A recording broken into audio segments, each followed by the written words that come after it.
तर महायुतीचा पराभव झालेल्या 33 मतदारसंघांचा भाजपकडून आढावा घेतला जाणार आहे। 33 मतदारसंघांसाठी भाजपकडून निरीक्षकांची नियुक्ती करण्यात येणार आहे। 22 जून पूर्वी निरीक्षकांना अहवाल सादर करण्याच्या सूचना देण्यात आल्या आहेत। पराभवाची कारणं शोधून निरीक्षक चंद्रशेखर बावनकुळेंकडे अहवाल सादर करणार आहेत। विजयी झालेल्या 17 मतदारसंघातही भाजप आपले निरीक्षक पाठवणार आहे।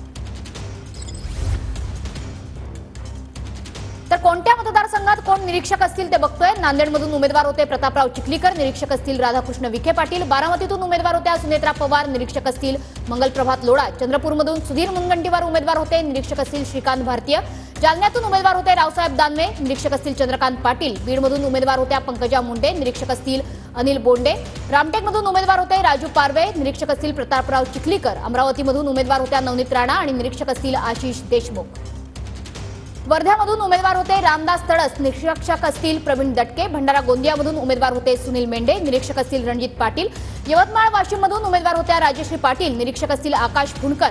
दिंडोरीमधून उमेदवार होत्या भारती पवार, निरीक्षक असतील विजयाताई रहाटकर। हिंगोलीमधून उमेदवार होते बाबूराव कोहळीकर, निरीक्षक असतील संजय कुटे। उत्तर पश्चिम मुंबईमधून उमेदवार होते रवींद्र वायकर, निरीक्षक असतील सुनील कर्जतकर। दक्षिण मुंबईतून उमेदवार होत्या यामिनी जाधव, निरीक्षक असतील माधवी नाईक। उत्तर मध्य मुंबईतून उमेदवार होते उज्ज्वल निकम, त्या ठिकाणी निरीक्षक असतील हर्षवर्धन पाटील। उत्तर पूर्व मुंबईमधून उमेदवार होते मिहिर कोटेचा, निरीक्षक असतील राणा जगजित सिंह। मावळमधून उमेदवार होते श्रीरंग बारणे, त्या ठिकाणी निरीक्षक असतील प्रवीण दरेकर। अहमदनगरमधून उमेदवार होते सुजय विखे पाटील, निरीक्षक असतील मेधा कुलकर्णी। माढ्यातून उमेदवार होते रणजित सिंह निंबाळकर, निरीक्षक असतील आमदार अमित साटम। भिवंडीमधून उमेदवार होते रवींद्र वायकर, या ठिकाणी निरीक्षक असतील सुनील कर्जतकर।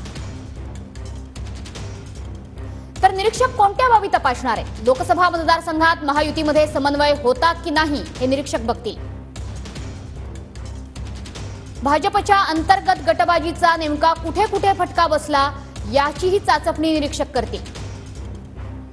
प्रचारात भाजपचे कोणते नेते सक्रिय होते आणि कोण प्रचारापासून दूर राहिलं याचाही आढावा निरीक्षक घेणार आहेत। भारतीय जनता पार्टी हा आत्मपरीक्षण करणं, आत्मचिंतन करणं आणि सर्व गोष्टींचं विश्लेषण करत आढावा घेत नव्या जोमानं नियोजनबद्ध कामाला लागणारा पक्ष आहे। आणि जिंकलो म्हणून हुरळून जात नाही, जिंकलो तरी परीक्षण करतो आणि येणाऱ्या विधानसभेच्या निवडणुकीच्या अनुषंगानं त्या विधानसभेमध्ये काय करण्याची आवश्यकता आहे यावर उपाययोजना करण्याकरता हा निरीक्षकांचा दौरा त्या ठिकाणी निश्चितच फायद्याचा ठरणार आहे।